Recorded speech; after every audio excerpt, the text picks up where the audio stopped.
everybody, how's it going? I'm Zero. I'm DK. And I'm Rizzo, and today in Anime Reaction, we watched the 7th episode of Youjo Senki.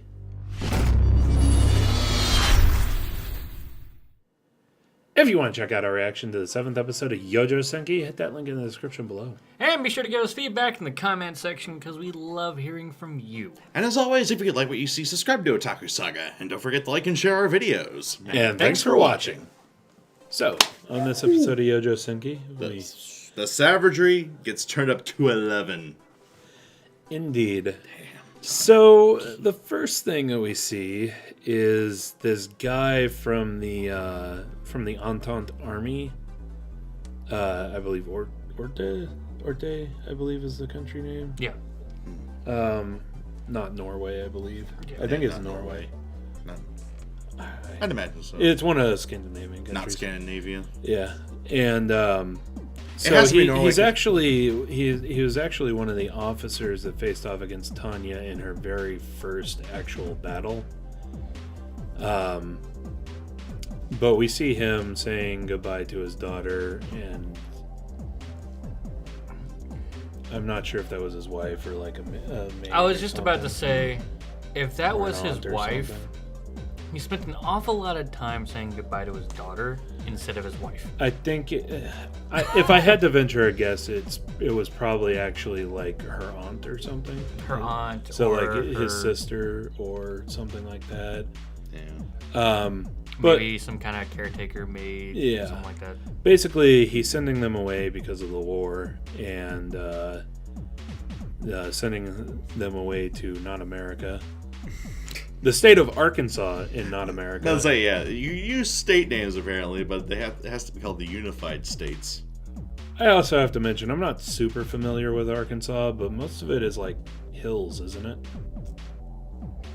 You're mistaken Arkansas for Kansas. Yeah, it did look a lot more Kansas-y. Yeah, most of it should be like hills, like Ozark type hills. Well, maybe in this universe the names got switched. Who knows? Be interesting. But he sent her as far away as he probably could. And New York is now called California. But so his daughter somehow paid for a brand new submachine gun for him that's inscribed with his. Hey! She's a little girl, you sick fuck. Okay, fine. But it had his initials engraved in it. And then we get back to Tanya, who was called into a strategy meeting because she is a rather high-level officer now. Major, yeah. She's a high-ranking field officer still, but. And wasn't this the room with all that smoke? I think it was. So. I'm not sure. It's been a couple weeks. Yeah. Recaps don't count. Recaps don't count, despite what people say. It's been a couple weeks since we saw it, so I'm not sure if that was the last stinger we saw. I'm pretty sure that was. Yeah. But basically they're having a strategy meeting, and she's laying down her idea for what her plan moving forward, and she's basically saying entrench yourselves and wait winter out and then pull off a spring offensive, because if they wait, then they can shore up their supply lines. And she also does not have to work as hard, let's be honest. Well, yeah, let's be honest. And especially back in those days, fighting during the winter sucked. I mean, you got to think how worse off the winter clothing and boot situation would be. So. And apparently in this universe, there wasn't a glorious campaign to not Russia by not Napoleon. Yeah, but I mean, you saw it like in real World War I. A lot of the winters there was a halt on offensives. Like there was still fighting, but it's not like major offensives or anything. Right. But the general that's in charge of the Northern Army is against it. majorly against it. Because he just wants to push. Well, and not think. Yeah, and force them to go into a defense. Break the stalemate. Yeah, break the stalemate. The unfortunate part is, according to Tanya, there's not enough supplies to continue that campaign. Right. Which, he even states, but basically what I understand is that he has the same ideas as the actual generals during actual World War I, in that, we're just this one offensive away from ending the war. Which is part of the reason why World War I was as bloody as it was. Because it didn't fucking work. Yeah. Well, then everyone had new weapons and wanted to try them out on each other. Well, that and the tactics they were using were... Napoleonic tactics, modern weapons. Never a good mix. And also the fact that with more modern weapons, the advantage definitely goes to the defender. In pretty much every situation. So I guess in this universe they didn't have a not-civil war either. Who knows? Who knows? It's not like generals in World War I actually learned lessons from the American Civil War. Fair enough. But we leave They're off... too proud for that. Or any war in general, it seems. We leave off this scene as Tanya decides to berate the general in glorious fashion. The passive aggressiveness during her rebuttal. Yeah. Oh my God. You can't really, if you just overheard what was happening, just in that little segment, completely out of context, you could really think that this general just laid into a little girl for nothing. But yeah, basically her being savage to the general and saying that, sorry, she was used to the starvation on the Western Front. Oh, I see you guys at headquarters aren't wanting for anything. Or the northern headquarters. Yeah. As she overdoses her coffee with cream. And spills it everywhere. Oh, man. I'm sorry, the abundance of supplies at the northern garrison. Yes. So savage. It's that guilty pleasure of the season. And then just Tanya being savage, and it's so satisfying. Yeah, and then just... I'll excuse myself now. Bitches. 'Cause I'm Tanya motherfucking Degrachoff. Right. And then so she meets with... I forget the guys' names. The general with the big ass mustache. Oh, the two. Oh, right. And then shit. What's his name? Yeah, I can't remember. Yeah, I can't remember his name. So yeah, hipster hair and general mustache. Yeah. And the only one I remember is Tor. Looking him up right now. The older hipster. But so she goes into a private meeting with them, and they're talking about the her ideas, and her honest opinion, and basically the general tells her to speak her mind and tell him exactly what she thinks. Well, I guess I won't hold anything back anymore. Well, yeah, she does the typical, oh no, I really shouldn't. It would, it would be too, right. it would be too much. No, please go ahead, Oh, no, you get that a lot. Well, first decline, then go in. Yeah, so Eric von Hipster. Rugen, I believe. Rugen. And Rudersdorf. Von Rudersdorf. Yeah. I always forget that I had the von because they are, I guess, nobility, huh? Yeah. But, so she basically starts talking about what she was saying about how, with the supplies, they couldn't hold the offensive. And then she sits and thinks about it for a second, and she realizes, wait, if we used our troops to attack and make a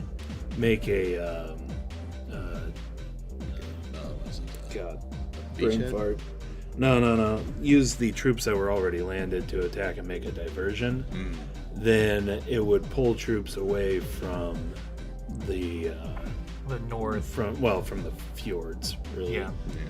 and we could attack by sea and get a beachhead and attack the main force of their army from both sides, which freezes the other two because they're like, how the fuck did you know that? Does the Tor tell you?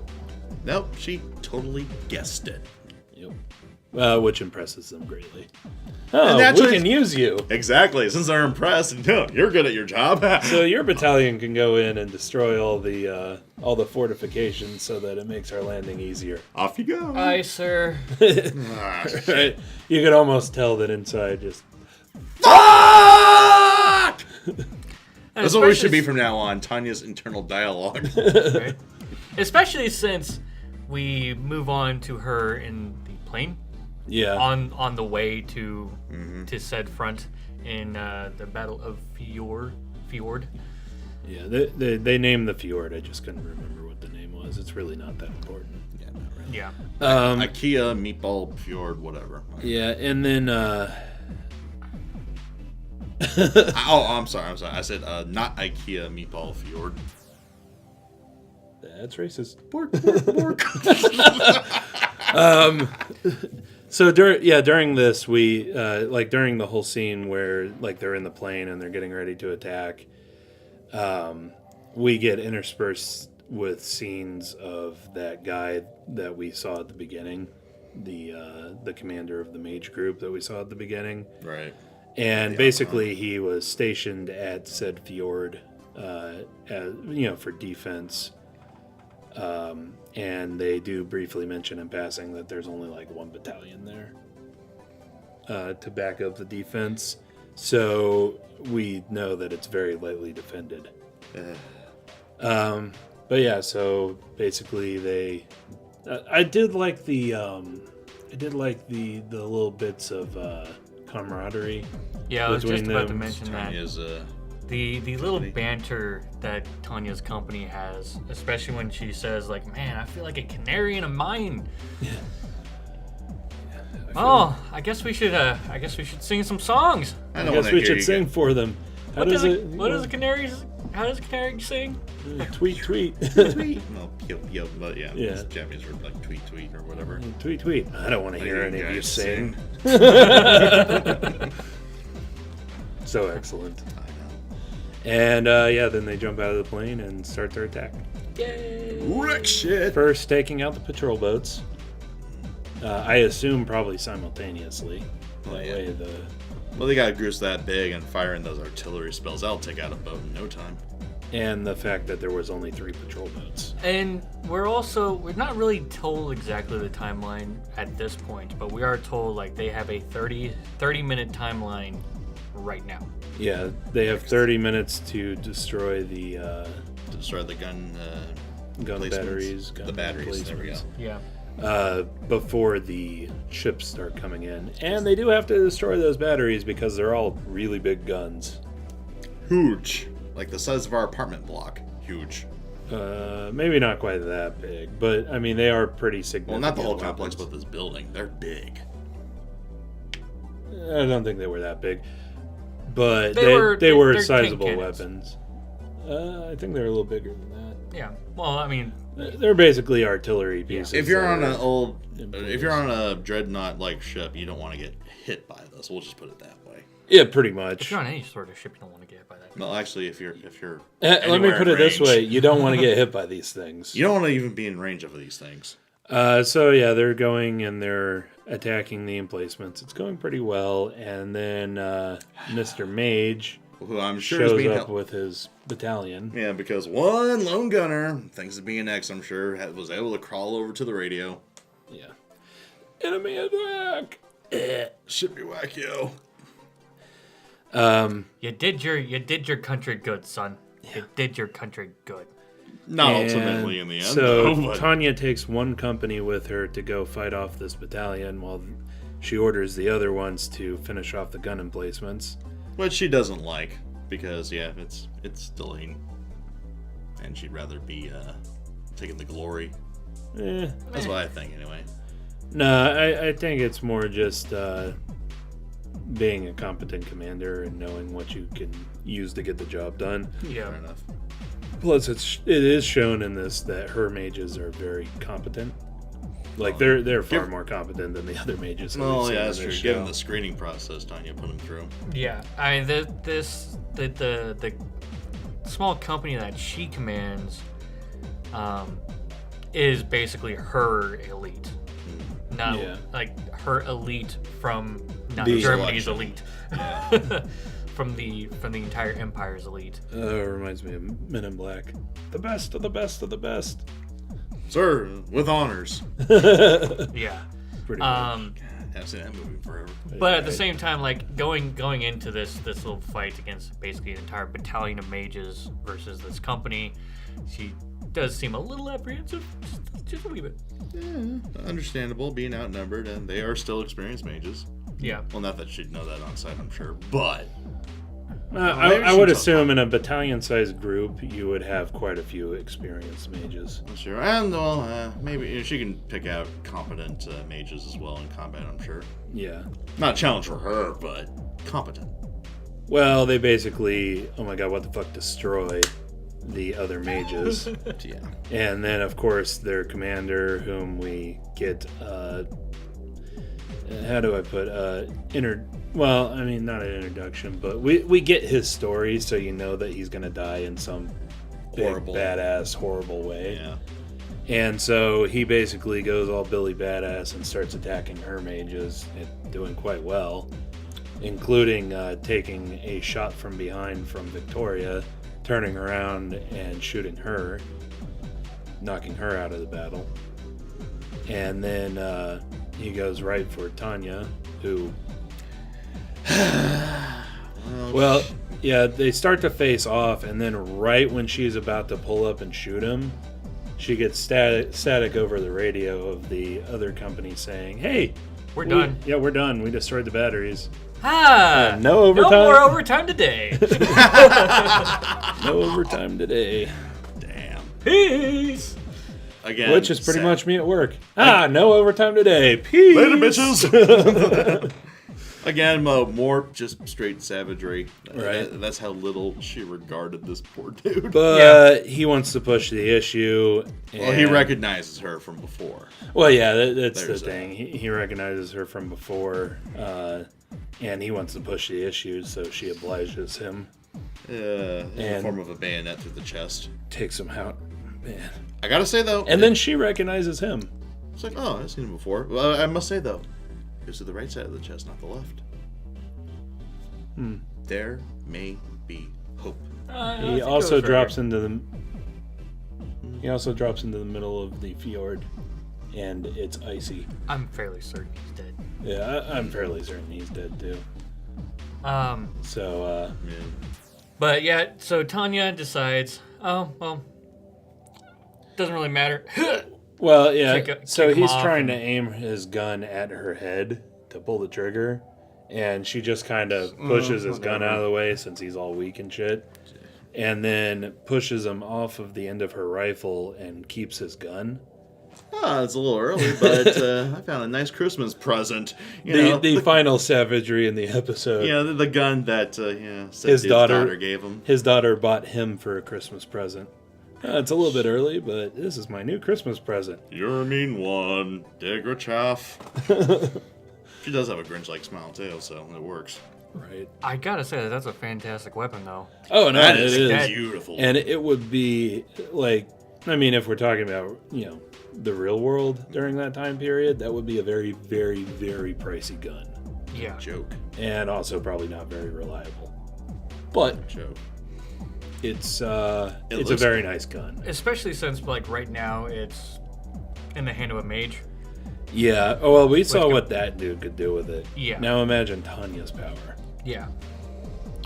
I do have a problem with its design because it kind of looks funny to me. It kind of looks like it belongs in an older, or It looks more like an assault rifle than a submachine gun. and it looks a lot newer than what it should be for the time. I'll say it looked a little more to me like, say, a M1 or even going a little further than that, like an M14. I'm not exactly sure when those were introduced, but a auto fire weapon back then. Well, they did have submachine guns in World War One, but they were like big honking. Well, no. I mean, you're thinking of machine guns. Those were prevalent during World War One, which is why so many people fucking died. Well, that and artillery, but it's beside the point. They did have submachine guns, but they were all very experimental. And if they saw combat, they didn't see it for very long. But we also do have to remember, this world is a little more technologically advanced, and it is set after World War I. This was the end of 1924, and so it would be six plus years after our World War I ended. So I could see why it would be more readily available than it actually was. I don't know if it was the subs or what, but I still don't think that I still don't think it looks like a submachine gun. It fired like one, though. It fired like one. I guess if it actually does fire pistol ammunition, then it is a submachine gun, no matter what it looks like. But it did look to me more like an M14 or even an AK-47 or something like that. It looked like an assault rifle, not a submachine gun. Yeah. It was definitely odd. I don't mind it as much. I'll say it's cool as hell. Yeah. Those blue rounds it fires, those were cool. And then I did mention it during the episode that I wanted to talk about. They're still in 1924. Granted, the very end of it. However, she was in school for 6 months and then had the month of training, however long it took her to... month of recruiting, then training. Yeah, however long it took her to actually get around to recruiting people. I mean, a lot of time has passed since the beginning of this series, so... At least a year. Yeah, I don't know. I don't remember exactly when, like what month it said it was during the first episode. But it seems to me that more time has passed than what they say passed in this episode. Yeah, I mean, it may still be winter, I would normally believe, but more like February of the following year. Really late winter. Yeah, I don't know. The timeline just seems a little off to me. With how much time they've mentioned has passed. Maybe in this universe, winter's kind of like in Game of Thrones. Where it lasts like 7 years. I kind of doubt it. Winter is here. Yeah. It just struck me as a little odd. Though we do see during the stinger, the guy from the Entente is showing his daughter in Arkansas, which looked more like Kansas than Arkansas. Listening to the radio, and the radio is explaining how the Empire landed troops and then attacked the Entente forces from both sides and took the capital, and basically the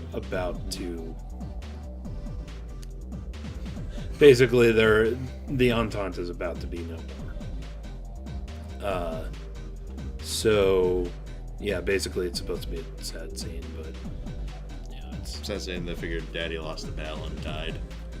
I would think that she would know by now. Like you would think, like it may not they might not have like a full knowledge of who all died there.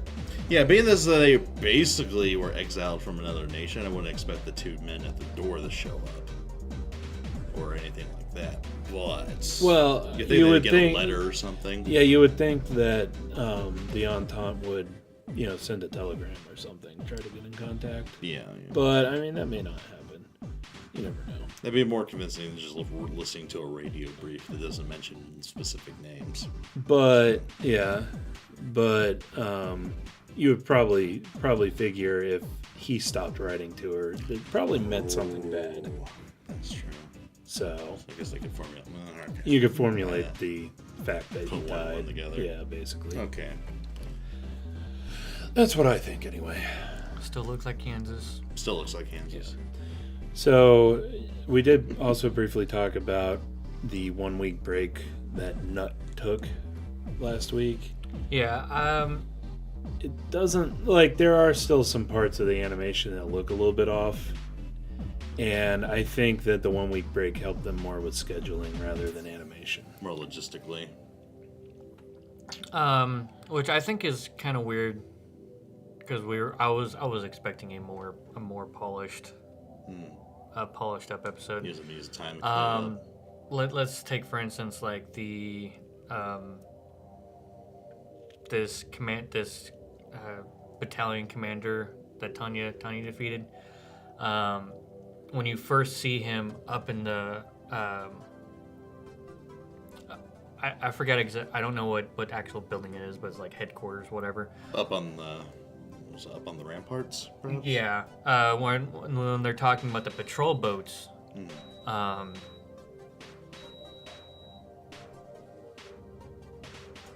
Shut the hell up. When they're talking about the patrol boats, and he decides to like look out the window for some arbitrary reason. The animation there was really, really weird. Like you could see his eyes kind of going in two different directions. Like they weren't. Maybe he just has a lazy eye though. Maybe got when he got the scar. But you don't see that anywhere else. I think that was the only real one that I noticed, like right off the bat. You can definitely tell that the animation wasn't as polished as it was in the beginning of the anime. Yeah. I just think Nut probably doesn't have the animation teams to spend extra time on it because they are behind. Yeah. Very clearly. So that's why I think that we didn't see a big animation jump in this, as opposed to last episode. So it is probably. It is honestly just a scheduling issue at this point. But I do gotta say that the mistakes that I saw here versus the mistakes that I saw in episode 6 were a lot less and a lot more fine details. Yeah. Like I said, a misplaced eye or a misplaced shot. A slightly misplaced eye rather than like... Yeah. It wasn't that bad. Hopefully Nuts that this, if you ever see this. And now they'll never unsee it. Because that's the way it works. Hopefully if you see this, you did a good job. Hopefully it gets better than that. Hopefully the week off can be better than that. Or unless this causes like a whole, I don't know, sort of ripple of animation errors to go through the rest of the anime. Yep. Which is totally a bit too... Well, no, I mean, you're probably going to see animation errors just because they are behind. Yeah. I'm about to say, yeah. I mean, mistakes get made when you work from behind. Mistakes can get made when you're like, have that dense of a schedule. So, anyway, I think that's going to do it. So let us know what you thought of the anime, what you thought of our reaction in the comment section below. Yep, thumbs up if you like it, thumbs down if you don't. But that's going to do it for this episode of Anime Reaction. As always, I'm DK. I'm Zero. And I'm Rizzo. See you next time. And go ahead and click on my face, go to our most recent Otaku Saga Talks. Click on my face to go to Otaku Saga Gaming, our gaming channel. And click on the waifu to subscribe to Otaku Saga. And if you'd like to help support us, go ahead and check out our Patreon page.